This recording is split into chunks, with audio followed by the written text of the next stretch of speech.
side, so the mic picks up stuff, right? Yeah. And I have to stay here so that I'm audible. I think, You yeah, can move around. I was hoping you would say yes, so that I can just stay here. But okay, I think it'll pick up it'll pick up. Okay. new link. Okay. Able to hear? All good? No, Not yet. Testing, testing. I'm getting some like rainy noise, but no sounds. Yeah. It's coming? Correct? But no sounds. Okay. Very well. Very fancy. Okay. All set? Cool. Yeah. Okay, yes, as Edward said, it's been a while since I did one of this. I'm a little rusty. Please help me time to time. Okay, by making it a little more interactive so that I don't feel like I'm monologuing. I mean, no one wants a monologue on a Friday night, okay? Myself included. Cool. So, topic for today is mechanics of the heart. What did you guys think about the topic? Like, what came to your mind first? Valves, article, ventricle, anatomy. Okay. The amazing poster made by Sarthak. That was an Cool. Okay. Let me tell you why I chose this title. Most of our interactions day to day, it happens primarily from the heart. Like you might, say, it's from the brain, it's from my mind. I'm just talking to people, etc., etc. But that's just chatter. But your interaction with people, like when you actually talk to them, listen to them, have a relationship with them, mostly comes from here, not from here. Funny enough, oftentimes we struggle when it comes when we have to work with something that comes from here, because it's not logical. It is not logical, right? Can someone here tell me why you love someone? At the same time, why you hate them also? Once you're married, it gets even worse.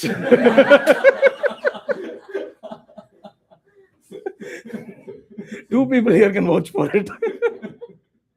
But precisely the point, right? You love that person so much, but at some point in time, they do something and it just makes you, and that's where you find it hard, and that's what we're trying to understand today also, and that's the mechanics we're trying to learn, the mechanics of how to deal with what's happening in the heart and how to convey it eloquently, clearly, and in a way that the other person can understand. Hey, long time no see. One person, a very good friend of mine, once he told me that when two people are conversing or communicating, hey Srihari, long time no see, man. Wow. Anyway, yeah, a very good friend of mine, he said, when two people are conversing and communicating, the onus is on the person who's conveying the information so that the other person accurately understands it. So, if I'm talking about this thing to you guys today, by the end of it, if you don't understand anything, it's my fault, not yours. Disclaimer. Okay. With that said, the primary concept that we are going to tackle today is called empathic communication. Anyone heard that line before? Word before? Okay, cool. You guys want to take a shot at what it means?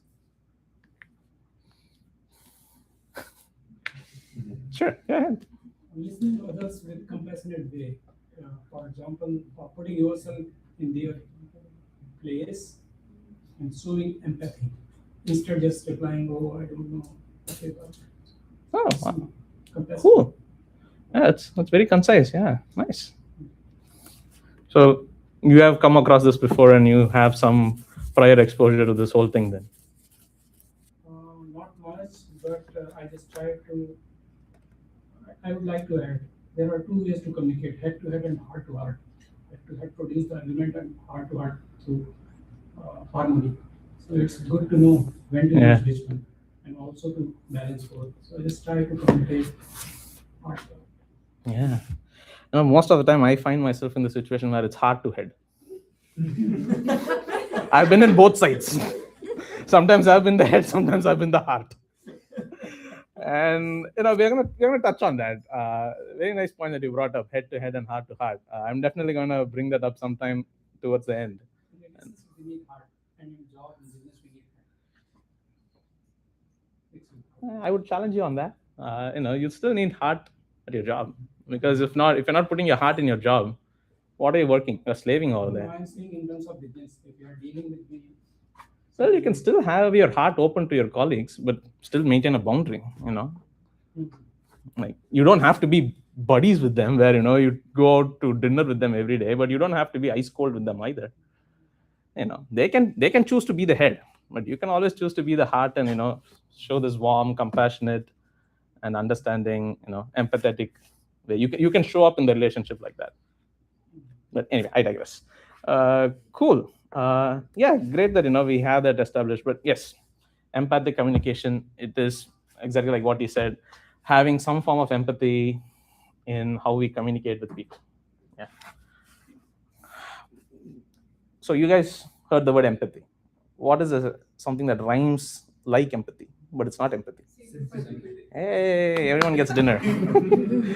Yes, exactly. So there are going to be 6 parts to this.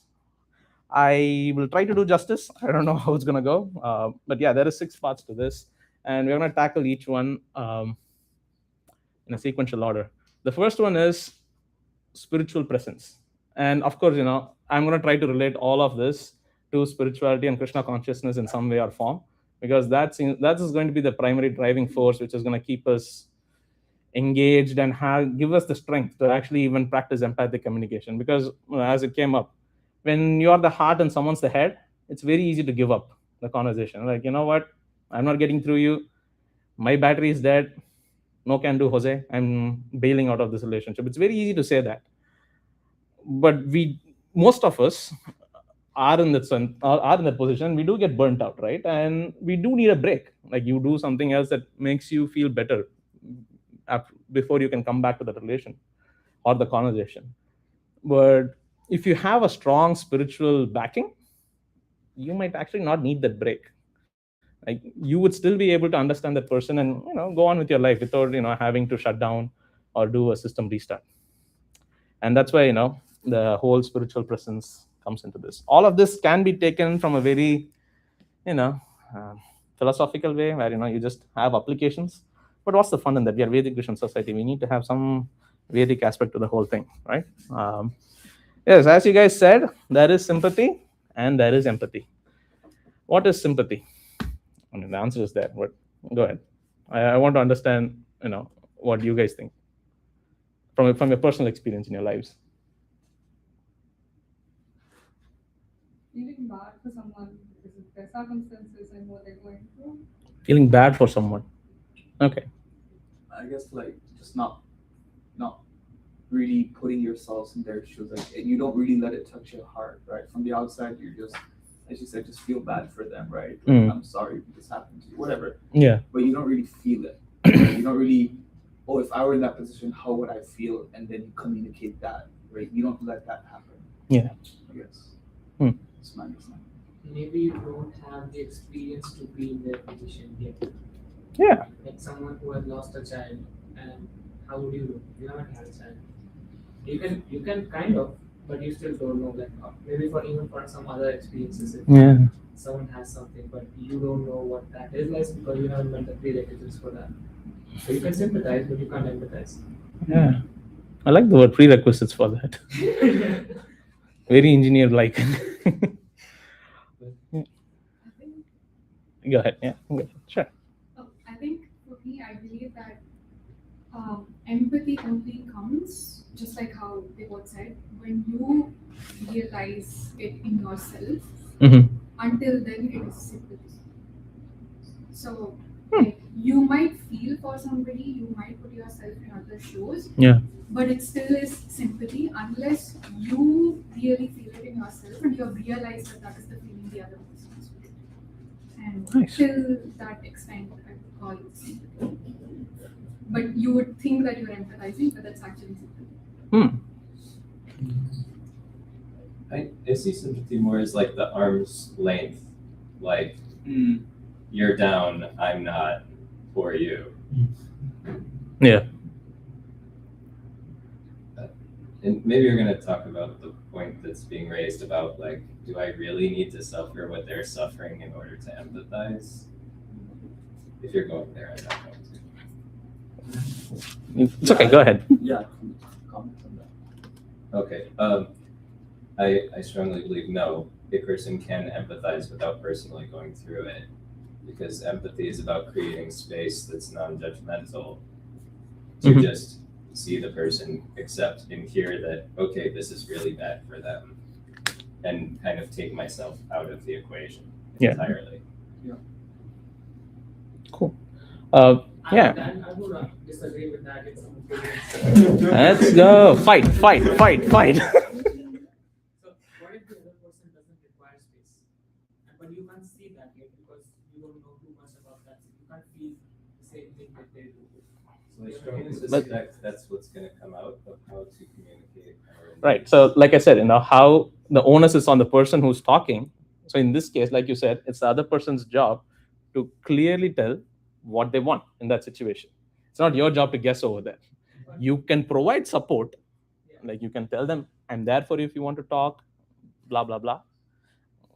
But Until the precondition has been reached that the other person is communicating in that higher order, with that higher order language Yeah. effectiveness, yeah, you are still at the sympathetic position, even if you would be available to be there. likely not.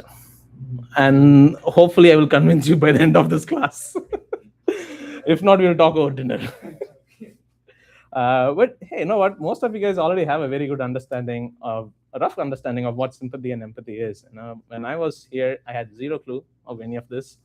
I did not know what empathy meant. I just know it was a word I need to know for GRE.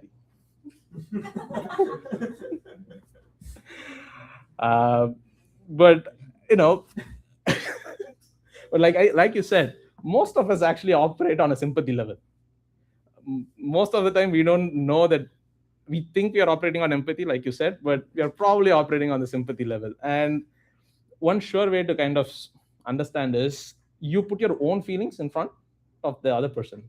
Like for example, let's say I met an accident. Hopefully, it doesn't happen. And Rishabh here comes and says, "Oh, I feel so bad for your car, Karthik." At that point, he's saying he feels bad.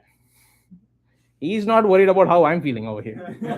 He's like, "Hey, I drove your car. Your car was nice. I feel so bad for it because it went into an accident."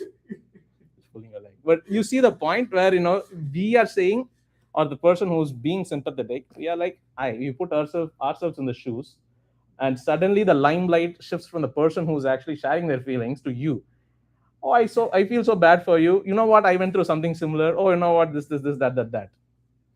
And I'm sorry. You see, it kind of just shifts the limelight, and suddenly you are the main character of this whole story, and the person who's actually going through something is like an NPC in a game who's like not doing anything, and who's just running around. And that sucks. And you know what?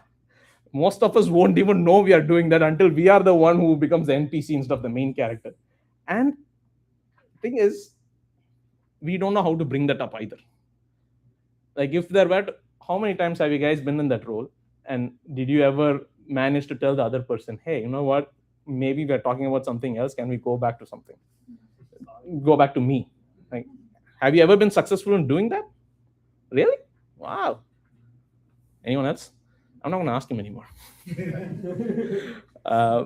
But have you guys been in that position where someone is, you're trying to share your feelings and someone just makes it about themselves?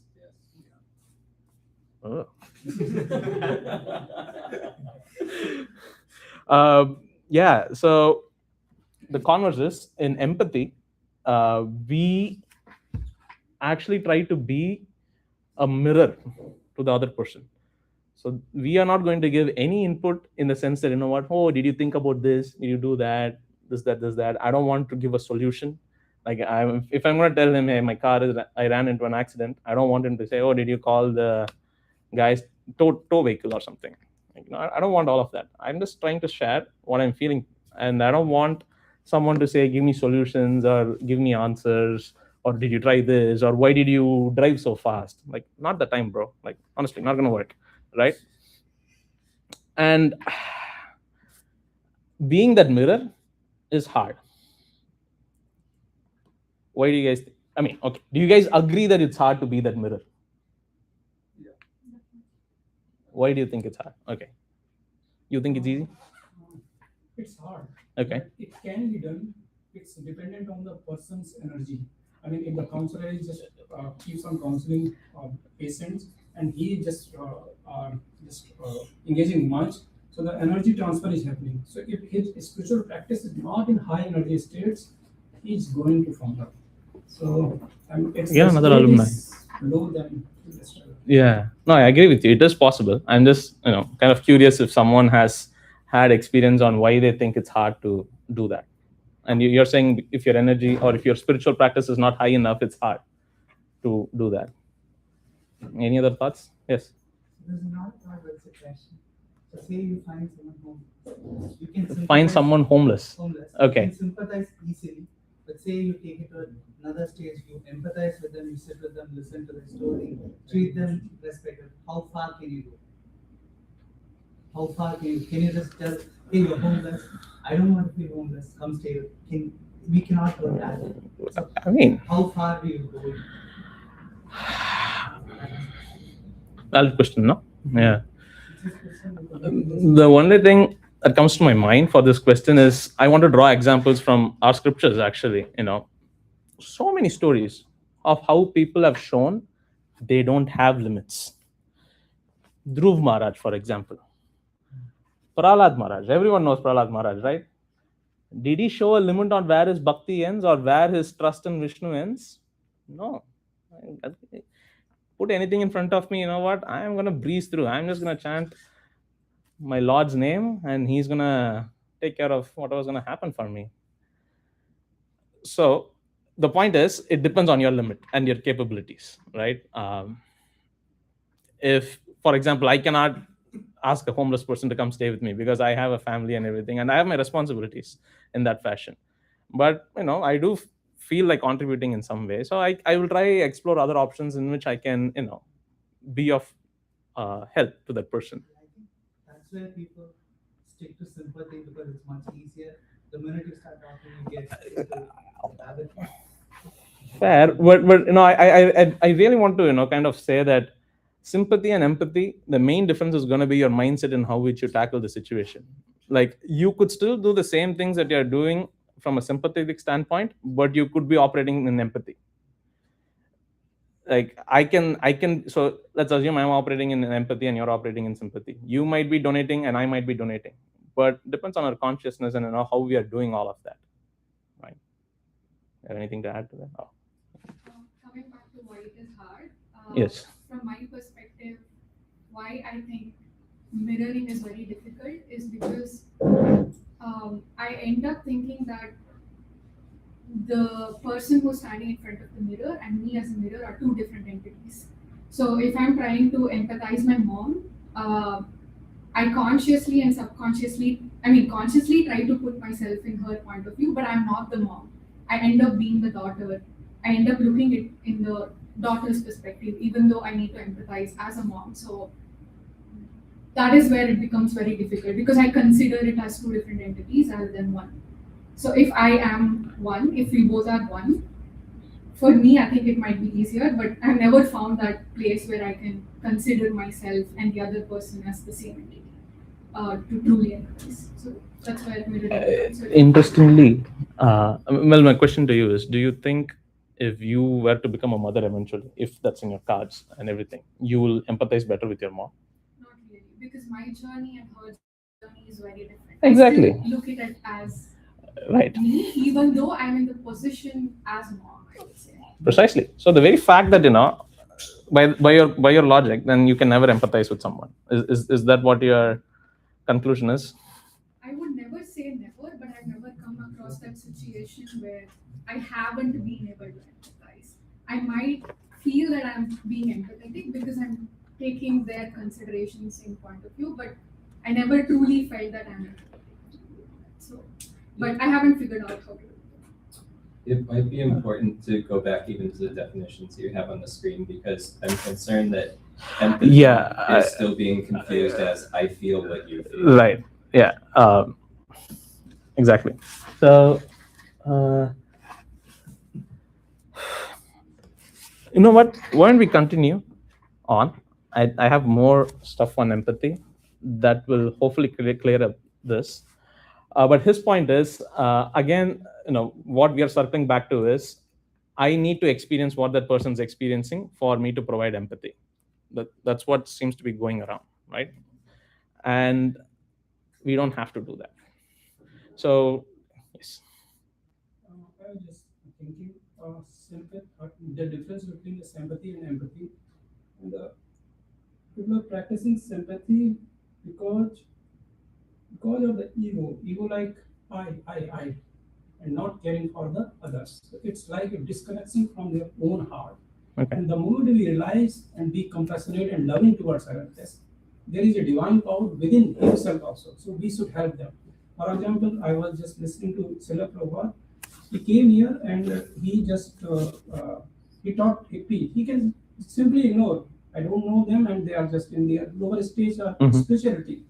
And he just went to one store and he said that I have only $5 and I cannot pay $30. So please give me rice. So he said that these hippies are like are my child. So it's my responsibility to feed them. So the store keeper just puts more $25. So my point is here that the more one rises in empathetic mindset, the more he rises in his spiritual journey, either it's the spiritual journey or in the leadership position. Like the Prime Minister of any country is much more empathetic. At least he's connecting all the people throughout the country, and he's empathetic that whether this policy is going to benefit people or not. So my point is, sympathy is because of the ego and disconnection from the heart. Okay. Empathy is dissolving the ego with love and compassion. Nice. Well, we are still in the first slide, guys. There is 15 more. Okay. I'm just letting you know. I mean, I'm loving this, but I'm just letting you know also.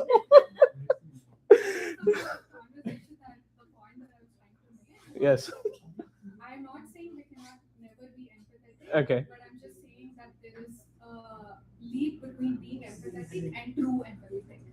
Like you can be empathetic, but there is no. Well, I'll hopefully change your mindset on that by the end of this. Yes. I have a question, not a point. Okay. Sure. Sure. With some people, you can listen to them and just listen, like give them the space to talk. Yeah. But with a different degree of concern, you're bound to ask questions and like suggestions because it stems from a place of care only. Right. But I've been on the receiving end and giving end also. Okay. Sometimes it annoys me as well. So where do you realize that asking is a genuine form of concern? And being silent is not losing yourself or your voice, because sometimes when I not ask questions because the other person needs space, might be good for them, but what if I'm not true to myself? The answer to that question is actually on the screen. The word sambandha that's here, which means relationship, right? It will very much depend on the relationship you have with that person.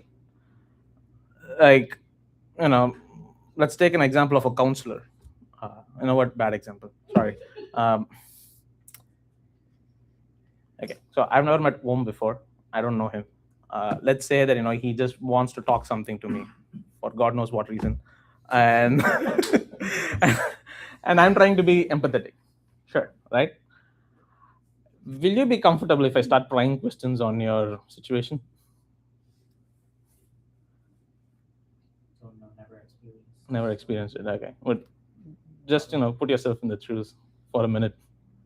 Some random stranger comes and you just, of course you won't share everything, but let's assume that you are just sharing it. And if I were to ask questions, how will you feel? You won't feel comfortable answering, of course, right?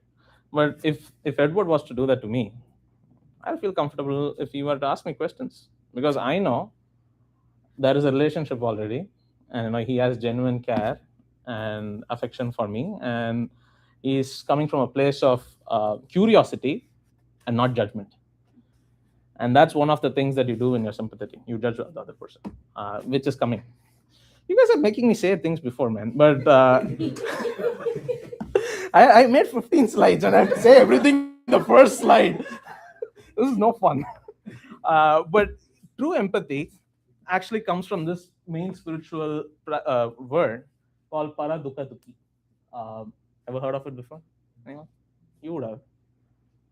You're already dozing off.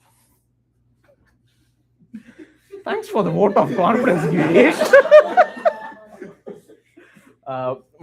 But yeah, the word para dukkha dukhi, as described over here, is one who regards another person's feelings as their own. As their own. See, it does not say that I have to necessarily experience it. He's feeling sad. I have so much love for him that his sadness is my sadness. It's not making me sad. There's a difference. Making me sad is sympathy. If I portray it as your sadness is making me feel sad, I feel bad, that's sympathy. I'm sorry, okay? I'll feel sad. Yeah, it's a vicious cycle. But on the other hand, if I consider his sadness as my sadness, and if I'm genuinely, partaking in that, that's true empathy. I did not say a disclaimer in this, okay? So I know some of these, but I'm still practicing in my life. I am in no way an expert or a professional in any of this, so I can answer the questions to the best of my abilities. I'm pretty sure none of us here can say that hey, I am like the most empathetic person you will find in this world. It's very hard because we are still practicing, and life has this very interesting way of throwing insane curveballs and challenges at you which you have never seen before. You're like, really, Krishna, this? But yes, and that is the spiritual awakening that we were talking about. Like, you need to be at a good sadhana or spiritual practice yourself. Like, you need to be very strong in the way that where this other person's sadness, though I'm sharing it, it should not affect me. And that's what being a mirror means, right? I'm partaking in it and everything, but at the end of the day, I'm not going to go home and be like, that was so exhausting. Then you're doing something wrong. Yeah. So there was a very good story on to differentiate between sympathy and empathy. It's called the liver disease story. So there was this boy, younger brother. He has a liver disease. He was admitted to the hospital, and his older brother came to visit him. And apparently, if you have liver disease, you can't eat spicy food. Yeah, so you're stuck to an American or British diet. But his brother came over and he was like, "Hey, bro, I'm very hungry. I'm craving something. My tongue wants something spicy. Can we eat something?" What would you guys do if your sister or brother were in this situation?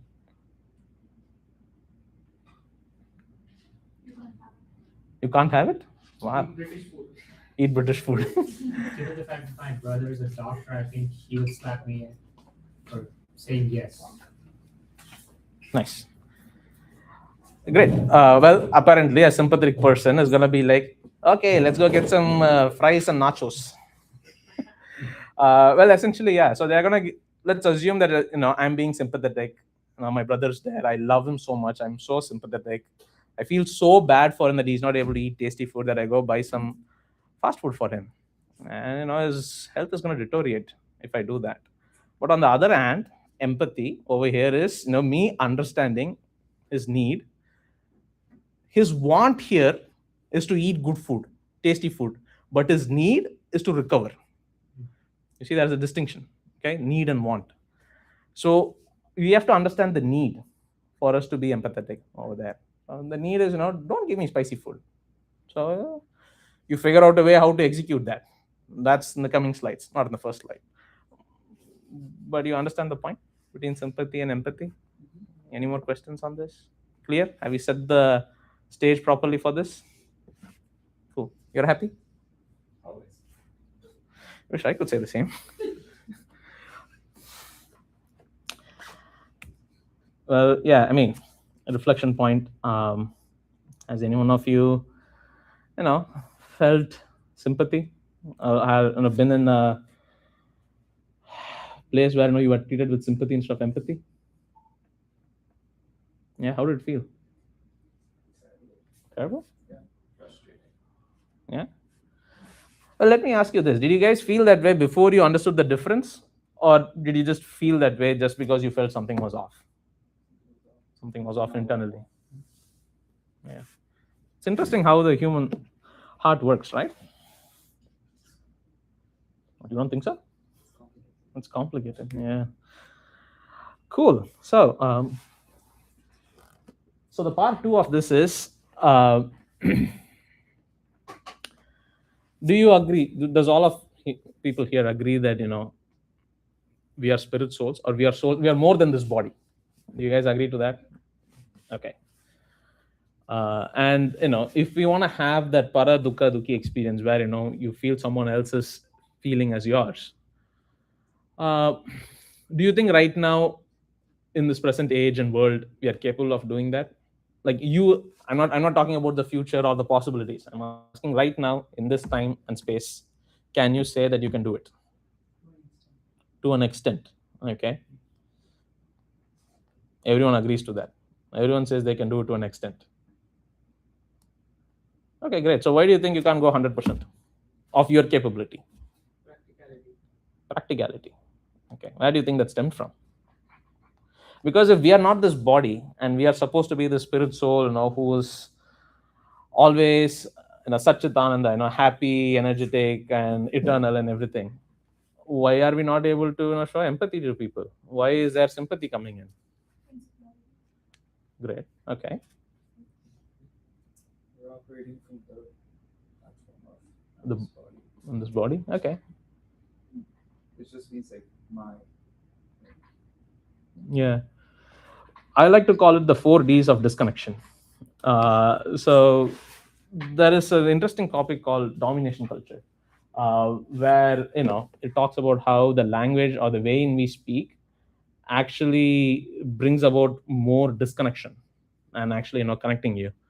And interestingly, it's built upon the false ego that someone was bringing up on. And this false ego actually stops you from being empathetic and compassionate to the other person. So for people who are interested, the 4Ds are diagnosing. Seems self-explanatory, right? This is where we kind of diagnose the person, saying you did not get good marks in your exam because you were lazy. Let's just say I'm calling Girish lazy, that he did not get 100% in his mark. How does that make you feel? Not good. Yeah. But what I'm failing to address it when I call you lazy is the fact that when I say you're lazy, I'm just labeling you that you're lazy. But are you lazy 100% of the time, 24/7? No.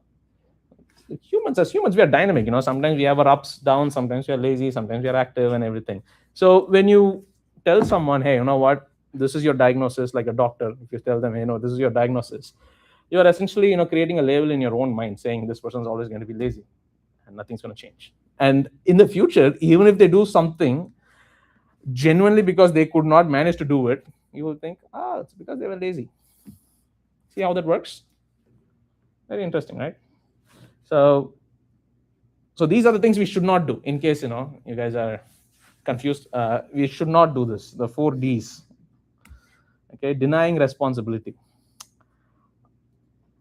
Have you had anyone say, I did this because so? Like I had to do it because my mom was in the hospital or something. So that's the thing where I say, what, you made me angry, you made me do it. We are not owning the responsibility for our actions.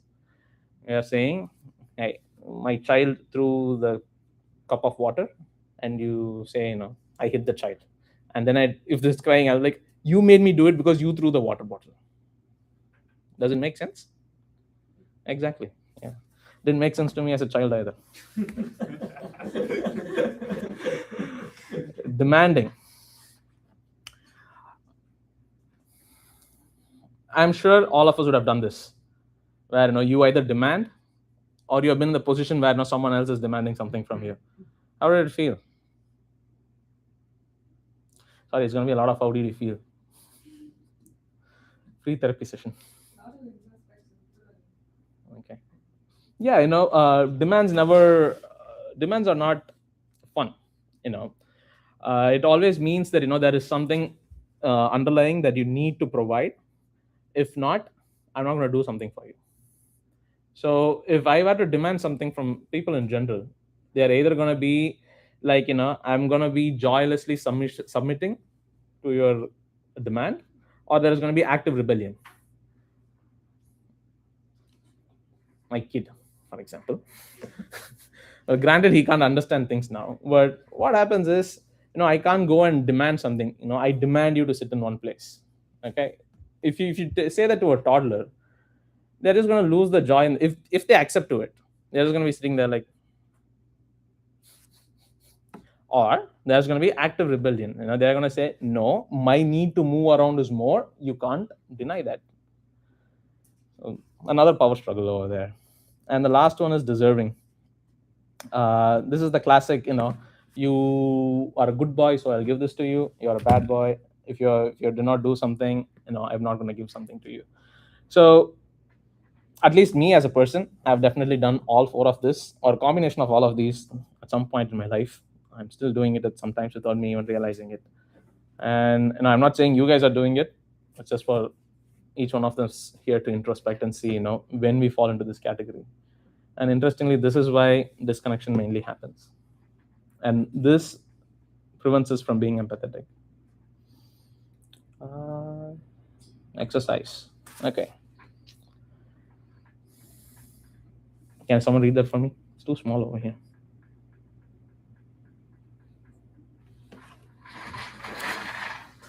No? The I choose shift. Identify a task you have to do. Rewrite it as I choose to action because I value, need, or benefit. Notice how your energy shifts from victim to agent of choice. How many people here have to do their assignment? You have to study. Yes. But yeah, if you try to change it to I choose to do my assignment because I value my grade I'm gonna get. You see, it puts you in a much more better position where it's not a chore anymore. You feel like, okay, you know what, this is something I'm doing it for my betterment. And yeah, something to think about. I just put some real world examples, like how we can figure out when situations like what is diagnosing. For example, she's too sensitive, or she's lazy, or something like that, and denying responsibility rather than blaming. We can say, you experience frustration, and so there is clear communication and all of that. Demanding, deserving. Okay, so great. We have figured out there are 4 Ds that's gonna prevent us from doing all this communication and everything. Let's assume that we fix that. Okay, do you still think communication will be possible, effective, empathy will flow through? No? Okay, see. Well, that's where this part comes in. It's called the language of the heart, the way I like to call it, which is the difference between feelings and thoughts. Anyone wants to take a jab at this? Sure, go ahead. You can know something, but implementing it is always going to be different. That's what feeling versus thought means? No, I was just translating it from the previous question you were asking about. Okay. Oh, cool. My understanding is that most of the time I cannot speak out what I'm feeling inside. That's a profound realization, actually. Find right words. Or... Wow.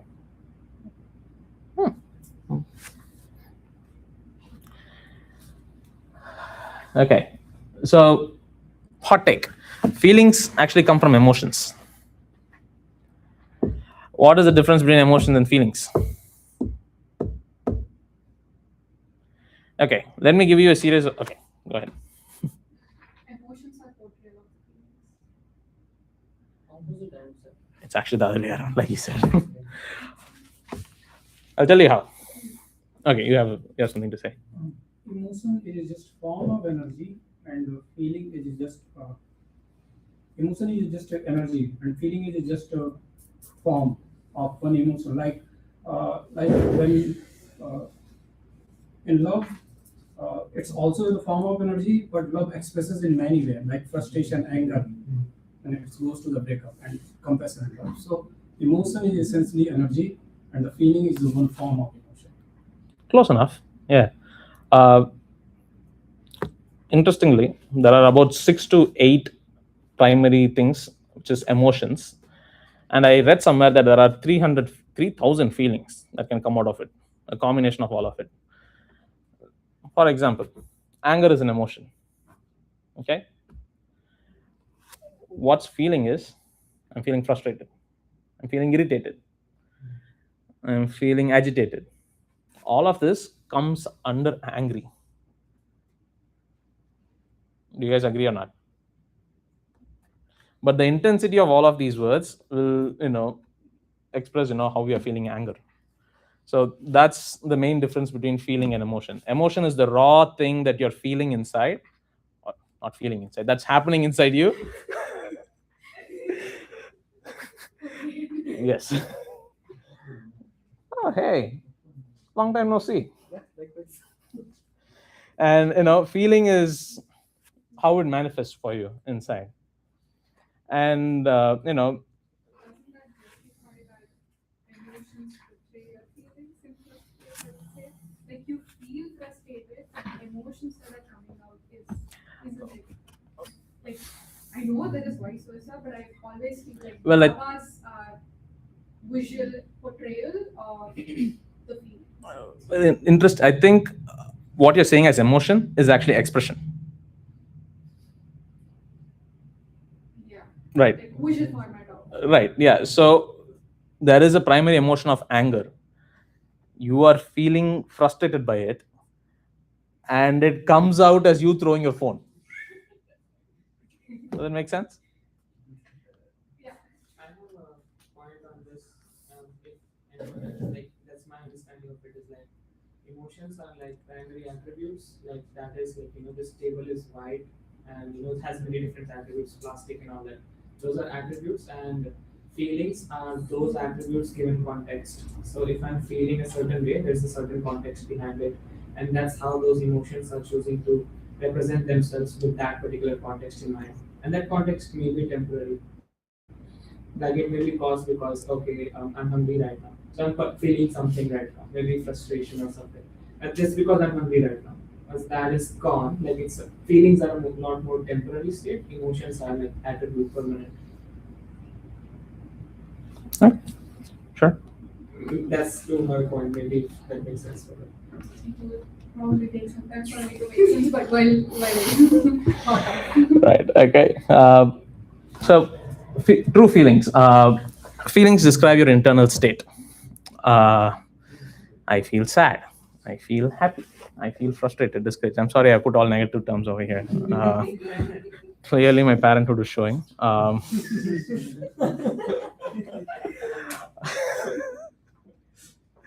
Sorry. I cope up with things with humor. Okay, in case you haven't realized it yet. So, feelings, for example, it's very hard for us to, like Om said, it's very hard for us as humans to actually, express our feelings in words. And that's something that I've pondered over a long time. Like, why? And it's because of the previous slide, where we spoke about the culture, about how language and everything happens. Like, how many of you in their home has had this experience where you try to genuinely express your feeling, but you get shut down, mostly by your parents? Depression is nothing in your mind. Classic, right? Yeah. And that's what ends up happening. Like, as a child, you feel that you feel something and you bring it up, doesn't get acknowledged. goes down. And as adults, we have a hard time choosing words to express our feelings. And that's where we confuse it with thoughts. Can anyone think of an example where you are misinterpreting your thoughts as your feelings? Go ahead. I feel like this is a bad idea. Me taking the class, I know. Well, like it becomes almost like a shield for, I don't know why I have a certain idea, Right. but it's there, so I just put it in the realm of feeling. Right. But that's not the actual thing. That's not what you're feeling. It's here, but you don't know how to put words to your feelings, so you just blurt out something that comes over here. So Right. like, are you saying, for example, I feel like I can't do this, that's a thought, but then the underlying feeling could be like fear of something, for example. But we're hiding, we're disguising that. Exactly. fear. We're not acknowledging it. Yeah. So a quick tip that I learned somewhere is, if you say that you have a feeling, if you replace the word feel with think or thought, and if the sentence makes sense, it's probably a thought. Probably. Okay. Like I said, these are just things that work for me. I'm not a pro at this. I'm just sharing what has helped me in my life. Yes, go ahead. I think both are connected, thought and feeling, because if we just feel, like if the brain is thinking in a repetitive order for a particular task or something, then it's triggering the emotion through the heart. So heart is the center of emotion, and mind is the center of thought. So Okay. when we in this world, whenever we plan for something, first we plan in our head, mind, and whatever we think, it impacts our heart also. So first the feelings are being generated. The first thoughts are coming, then emotions are coming. That's what I think. Okay. And by regulating thoughts, we can regulate. Yeah. Well, here are some of the things that I have come across where they actually think, "Hey, welcome." Where thoughts that are actually disguised as feelings. What? No, the second point, that second was so funny. Feel frustrated by the lack of documentation. Real also.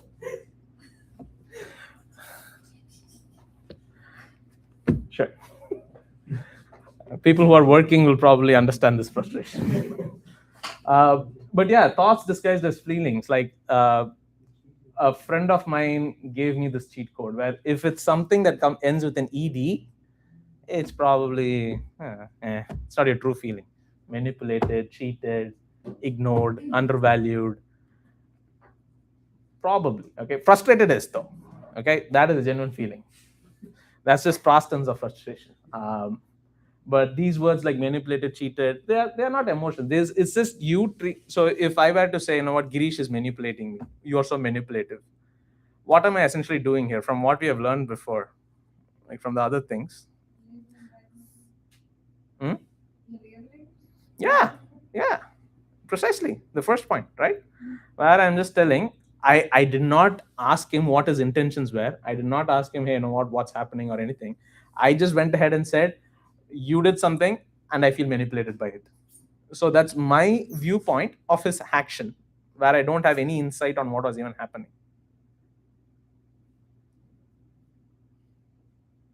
I don't think she's convinced. Pranati is not convinced. What if you take the insight and then it was intentional manipulation? Okay. Question to you. What do you think manipulation is? Like, let's say you are trying to manipulate me for some God knows what reason, right? What are you trying to achieve over there? What is manipulation? Depends. Like, this is a broad topic, so it would depend on circumstance. It doesn't depend on circumstance at all.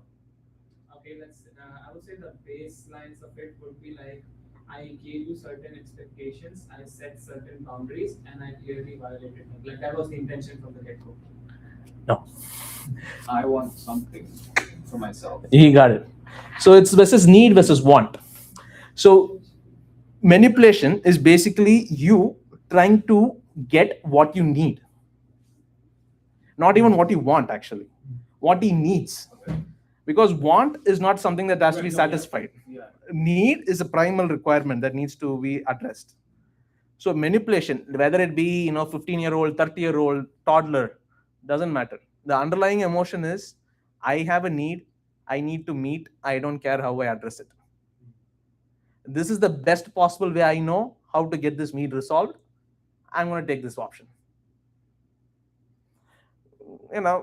You guys have interacted with children, toddlers before. Have you had this instance where they try to tell you something just to get a chocolate or candy or something? That's not a need. Yeah, I was that kid. How is that not a need? That's a want. According to, see, now that's your label of it. That's your label of what the toddler is feeling right there. Okay, but let's say adults, not a toddler, and adults do that with the very intention of hoarding. That's their need.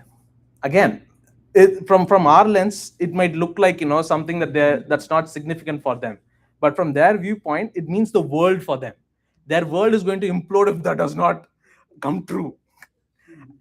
That's why it's very hard to understand. You see how communication is so challenging?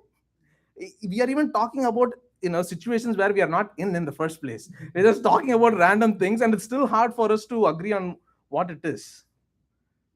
That's why empathic communication is needed, and something that all of us should at least try to achieve at some point. Yeah. I just want to be clear. How do you segregate needs from wants? Like, how do you define? Oh yeah, good question. Do you need a phone? Yes. Do you want an iPhone? No. Exactly.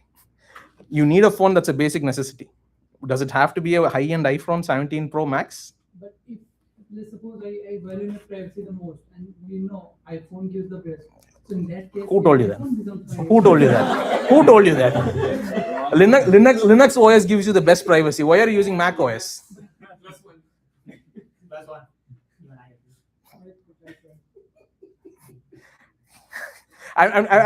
agree. I'm just making conversation. I'm not attacking you in any way. I'm sorry if it feels that way.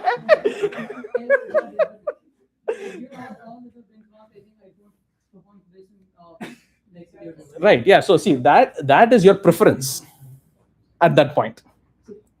Then what's that? So need is like a basic necessity, and want is usually a luxury. But then you call the child's thing a need. Like when the child's preference was getting 5 chocolates instead of 2. I just said chocolate. You just put the number 5. But in that situation, So they have an underlying need over there. It might not be chocolate. They can't. So again, that's another communication issue where that's the child's best attempt at communicating. Hey, this is what there is a need, and this is how I'm expressing it. As a parent, it's your job to figure out what this is for me. You can right. Because to the point about the chocolate, a child may need the chocolate because they really like sweets, or maybe the need is just, oh, I want an excuse to talk to this person, and they always give me chocolate, so I go and ask them for chocolate. So the need might actually be connection, not chocolate. But until we take the time to understand what is the underlying need, not the thing, Right. but the need. Yeah, and that understanding comes from the sambandha, relationship part. If there is no relationship, that's why it's very hard for you to figure out what a toddler wants when it's not your toddler. So would you say that verbalizing of the need is the one? Like I have a need, but I'm putting it in our words that feels as if I want. I don't know what I need. No. So you now you're confusing the verb want with with want as a ideology mindset. No, like what I communicate my need as Okay. Comes across as a want. When I don't have the clear language to communicate my need, is what need is something you draw inside of, right? So this is the one that this person has, but the actual need is something else. It's something that you figure out. Could but be. how I'm Could putting be. it across Yeah. is as a want. So Yeah. I'm verbalizing I'm communicating Right. my need as a want. Right. Exactly. The chocolate example where they want sweets, but it could be addressed in any other way. Yeah. What if the kid just wanted a chocolate? Okay, let's move past the kid. Okay, mine is just one. I haven't gone through this anymore. I think this guy needs to answer the kid questions, not me. I'm not there yet. But ask me in 2 years, I will be there. Oh, wow. I haven't laughed in a while like this. But yeah, let's. It's okay. Yeah. What if the child needs the chocolate? What I'm concerned with is that we can keep justifying wants and needs endlessly. Yes, Yeah, the yes, person. yes, yes, So I'm like, yes. See, as a third person, I can't come and tell you, hey, Pranati, your need for a car is actually a want. That's not my job, and it's not my place to actually say that. Okay, like you might have some, disability where you can't bike or you can't walk for a long period of time. Like I won't know anything. Like this is very pretentious of me to come and say, you know what, this is your need, this is not your want. Fix it. It's not my job or my role to say that.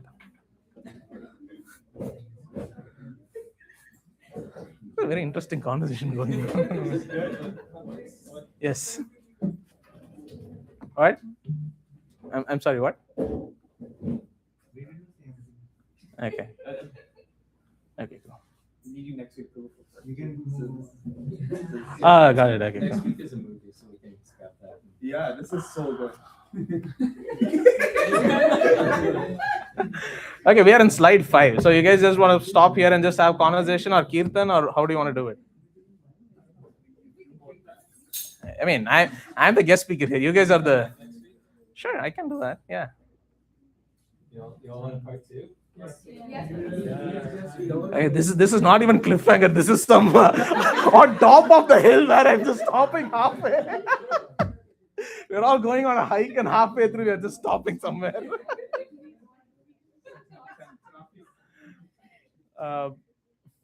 You're thoughts. No, I'm good. How do you want to? No, I'm good with that.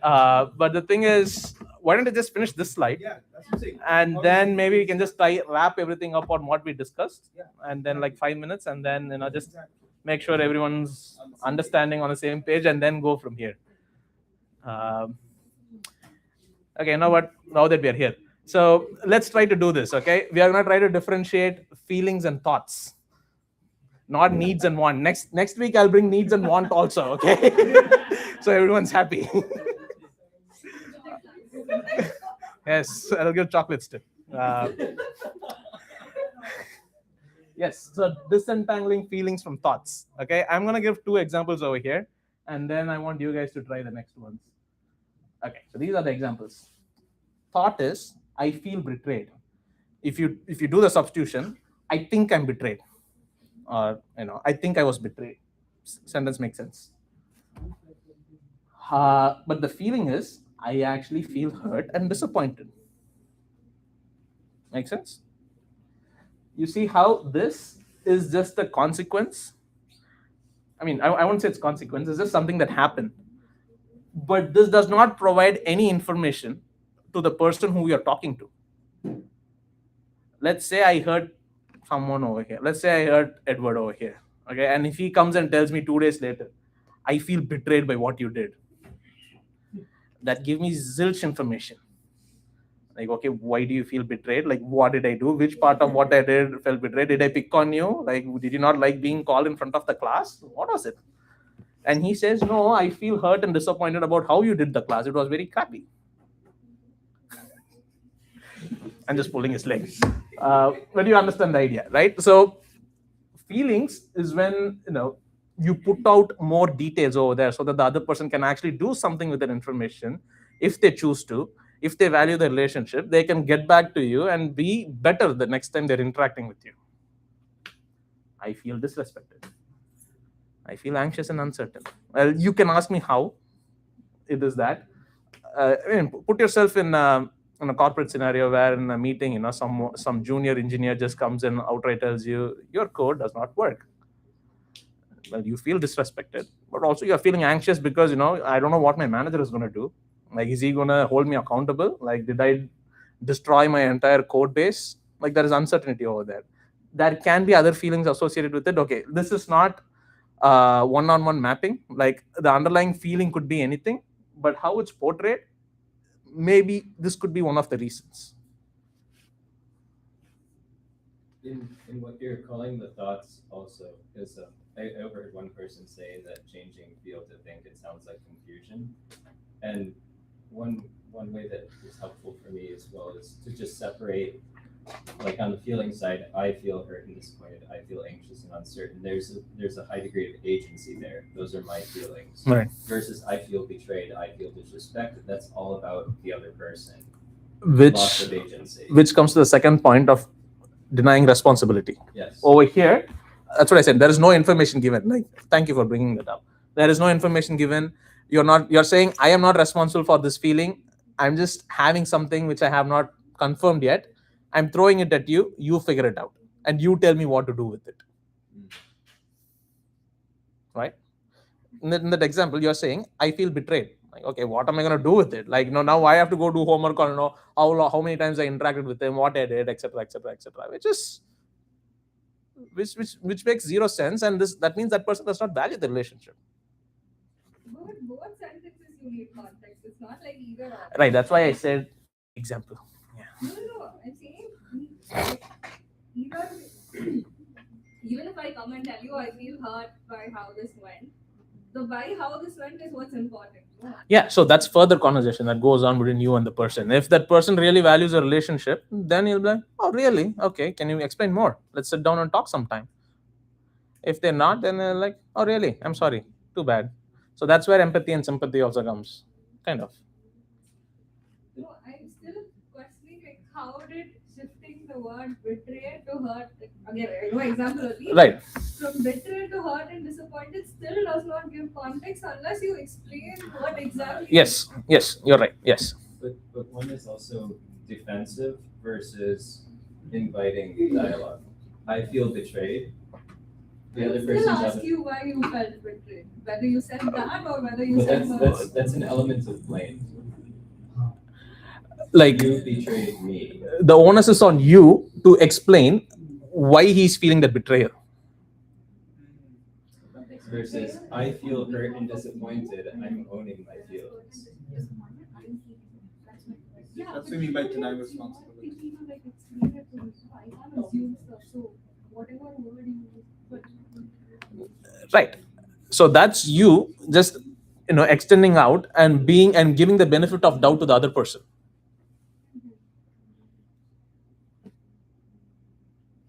Would you agree? Yeah. Like, can you say everyone will do the same for you? Yeah. At least in a corporate environment, they won't. Okay, I feel attacked. That is a thought. Come up with feelings, people. You feel attacked? Doesn't make sense. I think I was attacked. Okay, you know what? Yeah, sorry. Yes, you're right. I feel attacked. Thank you. That is actually a thought. What do you think might be an underlying feeling for this? Okay. Yeah, it could be a wide variety of things, right? Scared, vulnerable, fear. I feel judged.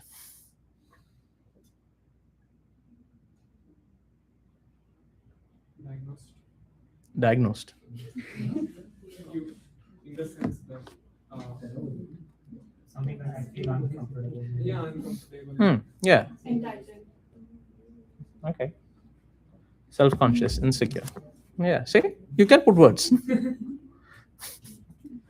So again, that's the problem. We don't know when it's a thought and when it's a feeling. Like if I tell you, hey, you know what, that's a thought, come up with the feeling. You are able to do it.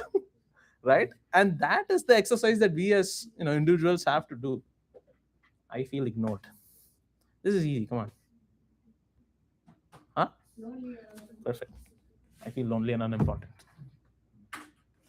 Is there one more? Okay, I feel manipulated. Oh yeah, cool. Manipulated. Come on. Manipulated. Yes, come on. Rishabh, what is the feeling, Rishabh? Come on. The nation wants to know. If I say betrayed, you're gonna be like hurt and disappointed. I don't think betrayal is there. I don't think I've put betrayal as an option over there, don't you think? No, I'm saying if I say feeling manipulated, Yeah. make me feel betrayed, you're gonna bring me back to hurt. Right. Should we see what it is? Uneasy and distrustful. We can talk over dinner. I'm free. Yeah. Usually, feeling is associated with one of the emotions. Like there is, Good version of the thought. Like the positive version. that is the feeling. Maybe I don't understand what it. Oh, you mean like, is there like positive words where there is positive feelings? It's like every thought is like, oh, I thought it's bad in the first. Yeah, I'm sorry, I did not. I'm sure there is something part two, and I'll work on it. Maybe you can say I feel over. What is your thought on that? So what's the feeling? In the VVS group, should Maybe we you can share get the one for the feeling World we Cup. I have it coming up next, but yeah, you can share it too. Yeah, go ahead, put it. Yeah, it's fine. Yeah. It might be good to just, if we're doing a part two, for everyone to just get familiar with it. So Yeah. So I mean, I have two more slides about feeling. I'll let you guys decide on what you want to do. Since it's 8:30, I don't know what you want to do. I told that at 7 o'clock. Honestly, trust me. I said we'll eat. Either or, whatever you're comfortable with. Okay. What do you guys want to do? End it here, or there's two more slides about feelings. You want to go into feelings more, or end it here and go for Kirtan and then dinner? If you can talk over dinner, we can listen over dinner. I'm fine. Okay, do Kirtan, buddy. I mean, yeah. Yeah, sure. You're happy. No, I'm actually okay. If people want to grab dinner and just, I feel elated. Was that a proper food? I don't know either. Like I said, I'm still working on it. Yeah, sure. Turn it off or dim? This? Okay, apparently I'm talking over dinner. Hey, thanks, guys.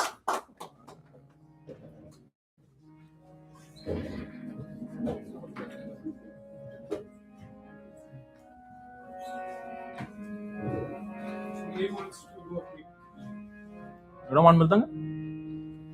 We can really slow. Can you play slow?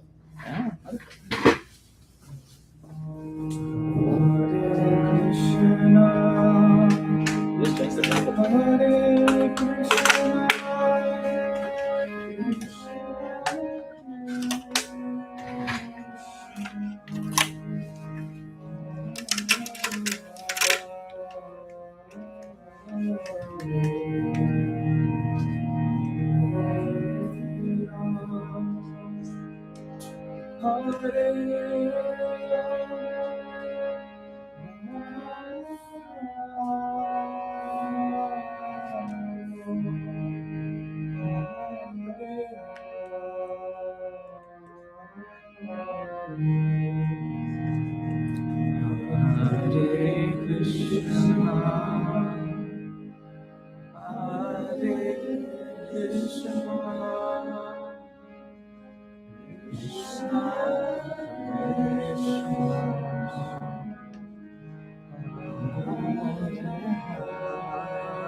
Nice timing.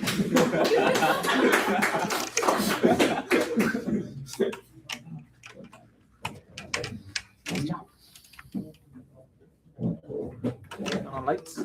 Yeah. I thought the lights were here.